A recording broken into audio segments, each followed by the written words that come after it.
নমস্কার বন্ধুরা, Papiya's cooking and lifestyle চ্যানেলে আপনাদের সবাইকে স্বাগত। আশা করি আপনারা সবাই খুব ভালোই আছেন।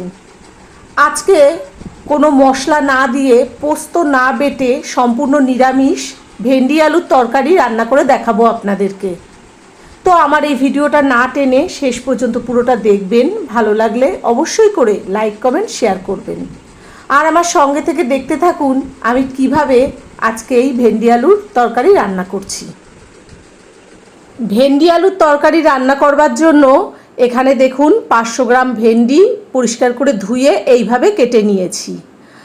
আর দুটো আলু এইভাবে পাতলা করে ছোট ছোট ভেন্ডির মতন করেই কেটে নিয়েছি। ভেন্ডি আলুর তরকারি রান্না করার জন্য গ্যাসে কড়াই বসিয়ে কড়াই গরম করে কড়াইতে কিছুটা সর্ষের তেল দিয়েছি। তেল কড়াইয়ের গায়ে খুব ভালো করে মাখিয়ে দিলাম। তেল গরম হয়ে গেছে। এবার এই ছোট চামচের 1 চামচ কালো জিরে দিয়ে দিলাম, একটা গোটা শুকনো লঙ্কা দিলাম। ফোড়ন ভাজা হয়ে গেছে। এবার কেটে রাখা আলু দিয়ে দিলাম। সামান্য একটু হলুদ দিলাম। গ্যাসের ফ্লেমটা মিডিয়ামে দিয়ে আলুগুলোকে 2 মিনিট ভেজে নেব। আলু 2 মিনিট ভাজা হয়ে গেছে। এবার কেটে রাখা ভেন্ডি দিয়ে দিচ্ছি। গ্যাসের ফ্লেম মিডিয়ামে রেখে এবার ভেন্ডি আর আলু 2 মিনিট ভেজে নেব। আর এখনও যারা আমার চ্যানেলটিকে সাবস্ক্রাইব করেননি তাদের কাছে আমার অনুরোধ রইল, আমার চ্যানেলটিকে অবশ্যই করে সাবস্ক্রাইব করবেন এবং পাশে থাকা বেল আইকনটি ক্লিক করে অল করে দেবেন, যাতে আমি যখন যা নিত্য নতুন ভিডিও ছাড়বো তার নোটিফিকেশান সবার প্রথমেই আপনাদের কাছে পৌঁছে যাবে। গ্যাসের ফ্লেম মিডিয়ামে রেখে ভেন্ডি আলু 2 মিনিট ভেজে নিয়েছি। কিছুটা পরিমাণে কাঁচা পাকা লঙ্কা ছিঁড়ে দিলাম। 1/2 চামচ হলুদ দিলাম। স্বাদ অনুসারে লবণ দিলাম। স্বাদ অনুসারে চিনি দিলাম। এবার এই নুন, চিনি আর হলুদ খুব ভালোভাবে মিশিয়ে দিচ্ছি। আপনারা যখন রান্না করবেন নুন, ঝাল, মিষ্টি আপনাদের নিজেদের স্বাদ মতন দিয়ে রান্না করবেন। সব কিছু খুব ভালোভাবে মেশানো হয়ে গেছে। সামান্য একটু জল দিয়ে দিলাম। এবার জলের সঙ্গে ভেন্ডি আলু ভালোভাবে মিশিয়ে দিচ্ছি।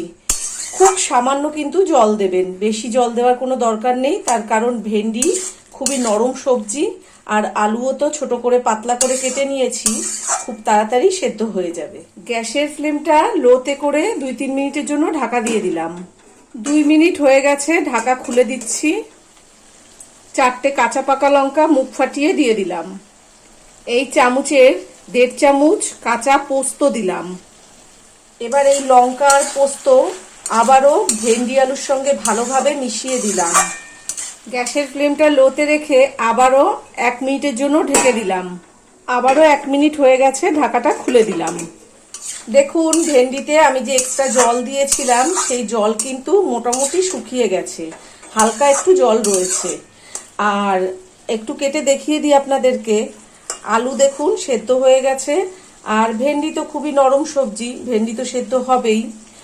এবার এইভাবে একটু নেড়ে চেড়ে এক্সট্রা যে জলটা রয়েছে জলটাকে শুকিয়ে নিতে হবে। গ্যাসের ফ্লেমটা লোতে রেখে আস্তে আস্তে নেড়ে চেড়ে 2-3 মিনিট ধরে ভেন্ডির যে এক্সট্রা জল সব শুকিয়ে নিয়েছি, একদম ভাজা ভাজা হয়ে গেছে। এখন পোস্ত ভাজার কিন্তু একটা খুব সুন্দর গন্ধও বেরোচ্ছে। তো দেখুন আলু ভেন্ডির তরকারি কিন্তু আমার রেডি হয়ে গেছে। এবার গ্যাস নিভিয়ে দেব, দিয়ে পরিবেশন করে আপনাদেরকে দেখাবো। দেখুন বন্ধুরা, খুবই কম সময়ে আমার ভেন্ডি আলুর তরকারি রান্না হয়ে গেছে। আর আজকে আমি যেভাবে এই ভেন্ডি আলুর তরকারি রান্না করলাম আপনারা বাড়িতে ঠিক এইভাবেই রান্না করবেন, করে গরম গরম ভাত, রুটি, লুচি, পরোটার সঙ্গে খাবেন। আশা করি আপনাদের খুব ভালো লাগবে। আর আজকে আমার এই ভেন্ডি আলুর তরকারি রান্না আপনাদের কেমন লেগেছে সেটা অবশ্যই কমেন্ট করে জানাবেন। ভালো থাকবেন, সুস্থ থাকবেন। ধন্যবাদ।